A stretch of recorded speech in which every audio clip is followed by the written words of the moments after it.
Hi guys, today I want to talk to you about my experience with sleep paralysis. Sorry if there's a bit of an echo. I'm trying to find the best place for sound. I'm at my yoga teacher training right now, and last night I experienced sleep paralysis for the first time.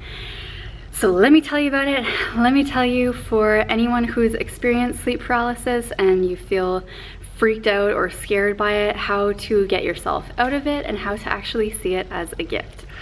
So I'll explain a bit about my story.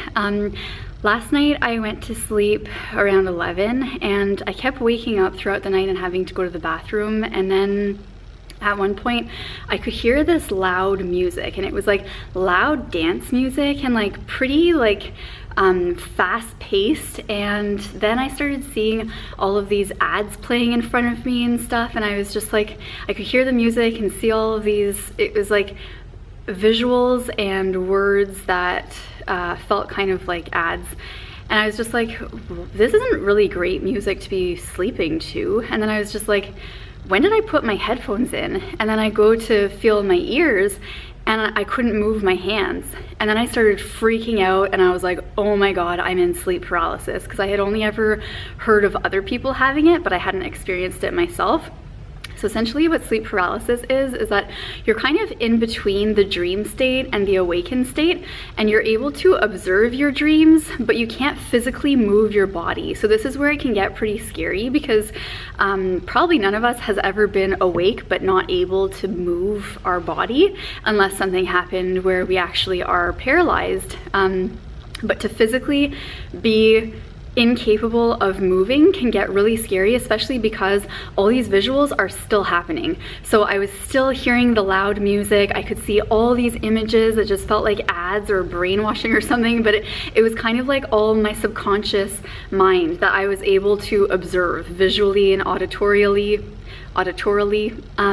and then this loud music playing. And so as I was freaking out, I decided to sink into prayer. And so I asked, I'm not religious, but for me, prayer is simply asking for help, asking for support, whether it's to God or to my spirit guides, to my higher self, whatever it is, it's sinking into my heart space and coming to a place of centeredness that way. So I just started asking for help and protection, and then I was able to switch the song. So I chose to switch the song to Stand By Me.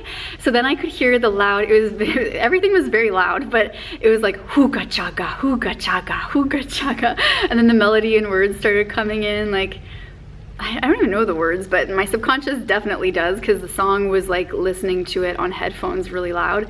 So it's like, do do do, be afraid, no I won't shed a tear, just as long as you stand by me. So then at least that gave me some form of reassurance, because I couldn't move my body, but I realized, okay, I at least have a bit of control over something that's taking place in my experience right now, because otherwise it just feels really scary to have everything happening in your brain, and it's like observing dreams and knowing that you're awake but not being able to move your body. So that's what happened. So that's my tip for you guys if you ever experience sleep paralysis, is sink into prayer or into your heart, and know that even though you can't move your body right now, you are able to shift some stuff in your brain.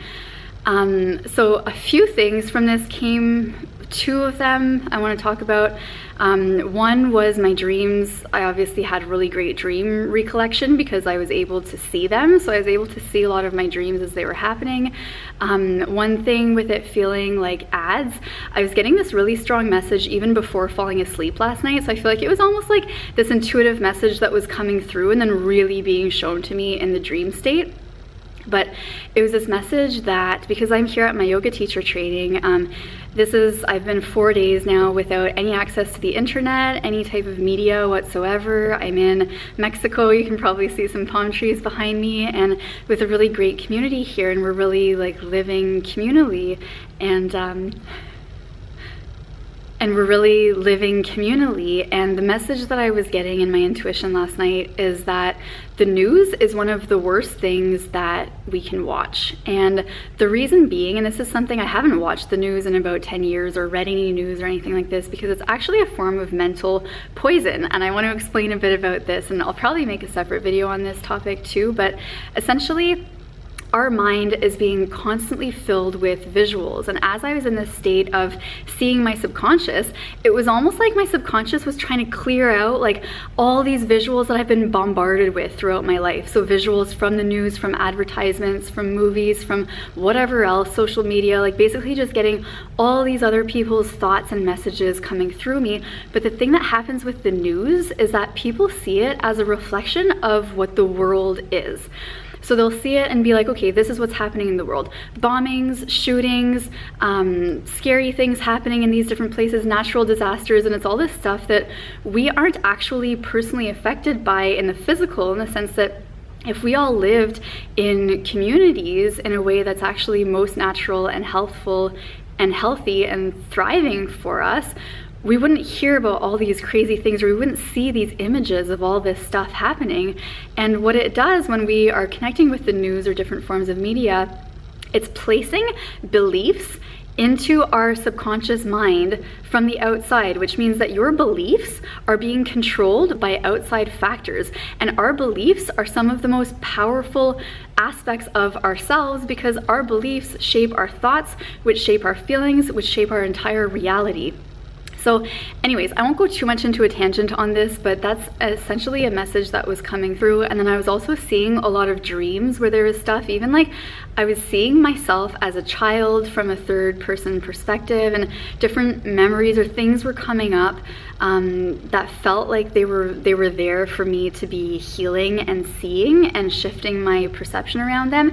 And it actually really felt, while I was having sleep paralysis, it felt like my experiences with ayahuasca, in the sense of seeing all these visuals, seeing memories, or not even necessarily memories, but like thoughts. Sometimes you see a fear that you have, like you have a fear that maybe someone's doing something, or like there's just stuff that's happening, but it feels so vivid and real. The only thing is that with ayahuasca, I'm able to still move my body when I want to, whereas with sleep paralysis, it's like being in an experience with ayahuasca, only you can't move, which can make it feel kind of scary too, because it feels really out of your control. So then I started to wonder, like I woke up, and this is where you can use sleep paralysis to your benefit, is that once you wake up from it, you're likely going to really recall a lot of dreams that happened. So I took my dream journal and I started, well, this is just my journal in general, but I started writing out all of the dreams that I was getting, everything that was coming through, and seeing it all as a gift, everything that was happening, all the lessons that I was receiving. And then I wrote down as I was journaling, because I noticed how similar it was to my experiences with ayahuasca, I was like,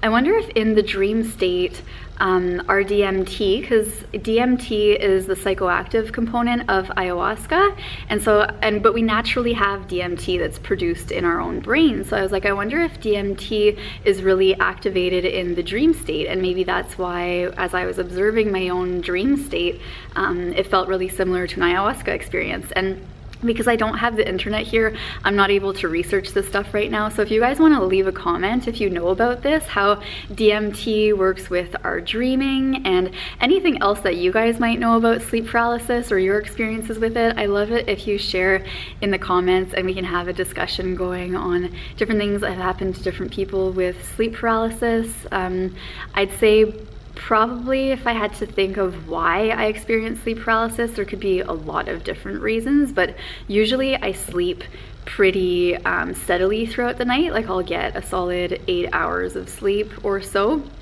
and I don't wake up in the middle of the night to go to the bathroom. But last night I really was, like, I'm pretty sure I had woken up 3 times that night, and so maybe naturally I kind of was in a very like half asleep, half awakened state, and that might have allowed it to happen. So I'm not exactly sure why it happened last night, but I found it really cool, kind of freaky, very interesting, definitely mind-opening. Like it was very deep and introspective to be able to see the things that I saw in my dreams and in that entire experience.